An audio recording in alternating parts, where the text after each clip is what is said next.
you, how do you understand the term structure?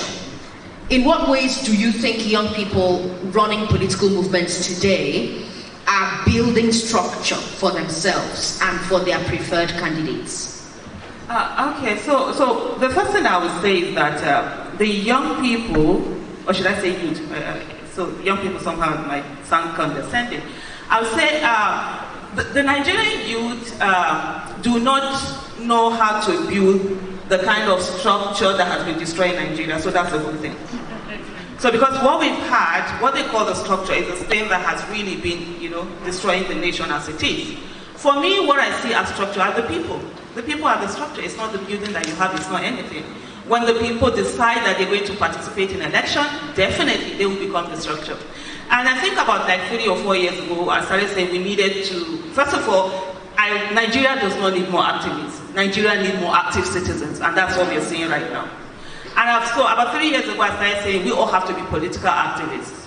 So what is political activism all about? It's about, one, if you have the capacity, run for office. The capacity to be able to give good governance, run for office. If you don't want to run for office, you can volunteer to be in the campaign of people who are running for office, who have good governance, accountability, and transparency. The third thing also is to help them raise funds for those who are running for office. And then the fourth one is to hold those that have voted into office accountable. So these things are very important. So when you talk about that structure, like I said earlier, it's about the people taking ownership of what is going on. So when you said something about the grassroots, like I always say to people, we are all from the grassroots. There's nobody who I don't have a house on social media. I build and sell houses. I've never built one on social media. I actually build them on physical ground. So that's every one of us, when we leave our Twitter, Facebook, and wherever, we all go back to our houses and we have connection to what is happening in our villages. One of the things that people do not understand is that the stopgap, a lot of elites are the ones who are the stopgap for government. But unfortunately, they do it without requesting for anything. Once in every 4 years, politicians go to the people and they have a quid pro quo moment. Give me your vote, I will give you certain money, right? Yes. After that, who is the one? Who are they calling to say, I am sick? My children, their school fees need to be paid. This, that. You and I are the one taking all of that on, but we never speak politically to people. We never talk to them what are the choices they are making. So for the first time now, we are having more elites pay attention.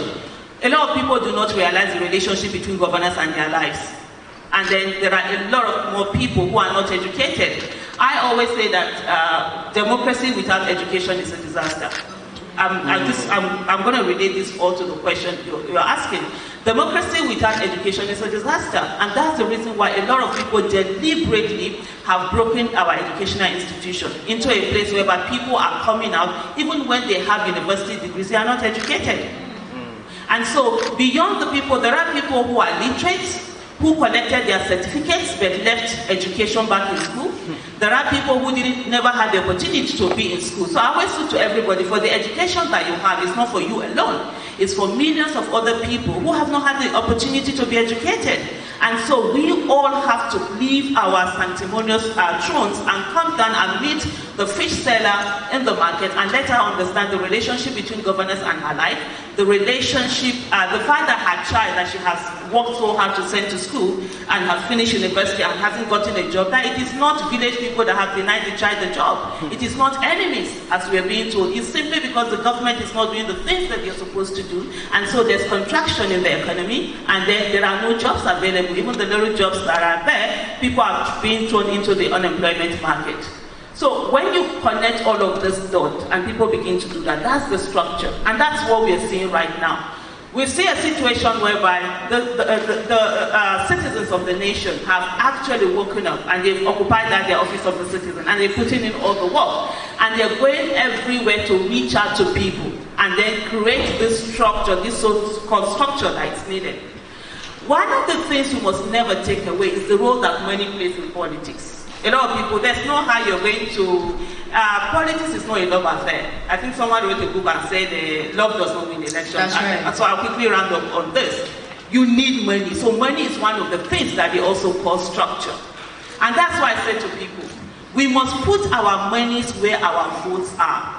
If you sit back and do not donate to candidates, for example, your friend that is running for office today, if we expect that he's the one that will bring his own personal money to run for office, and then at the end of the day, when he gets there, he has to recoup it. It's no longer Disney politics, it's now business, one way or the other.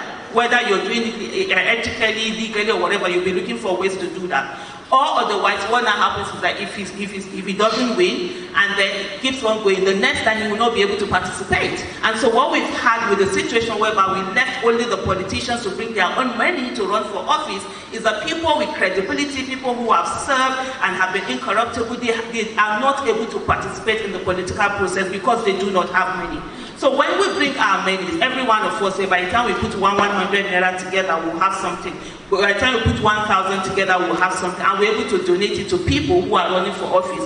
What will mean then is that it is not those people who have stolen our collective wealth that will continue to perpetuate themselves in office or perpetuate their stooges. Because that's what we've been having. And so when those people get into office, that's why they're not loyal to anybody other than the people that brought them into power. That's why you see one person would be that, very important.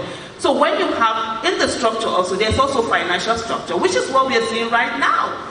A lot of Nigerian citizens are out there using their own money to do rallies, to do a lot of things without waiting for the candidate or any candidate. That is the kind of thing that we're going to see, that we want to see. And by the time these people get into office, guess what? He knows that it's not his money that took him there. He knows he's owing people. Yes, exactly. And so he has no option other than to give that good governance, accountability, and transparency.